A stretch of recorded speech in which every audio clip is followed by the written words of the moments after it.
السلام علیکم ورحمۃ اللہ وبرکاتہ۔ دوستو، پوری دنیا میں جہاں کہیں بھی ہم مسلمان رہتے ہیں، ہم سب کے سب ایک جسم کی مانند ہیں۔ آج اس سے متعلق ایک بہت خوبصورت حدیث مبارکہ آپ کو سناؤں گا۔ حضرت نعمان بن بشیر رضی اللہ تعالی عنہ روایت کرتے ہیں کہ رسول اللہ صلی اللہ علیہ وآلہ وسلم نے فرمایا، ایمان والے آپس میں محبت، ایک دوسرے پر رحم اور باہمی تعاون کرنے میں ایک جسم کی مانند ہیں۔ اگر جسم کے ایک عضو یعنی حصے میں تکلیف ہو تو اس کی وجہ سے سارے جسم کی نیند اڑ جاتی ہے اور سارا جسم بخار میں مبتلا ہو جاتا ہے۔ صحیح مسلم شریف کی حدیث ہے۔ لہٰذا ہمیں چاہیے کہ ہم آپس میں ایک دوسرے کے ساتھ پیار محبت کے ساتھ رہیں، اور اگر کوئی مسلمان ہمارا تکلیف میں ہو تو ہمیں اس کی مدد کرنی چاہیے۔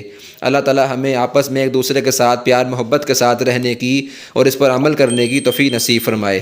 جزاکم اللہ خیرہ۔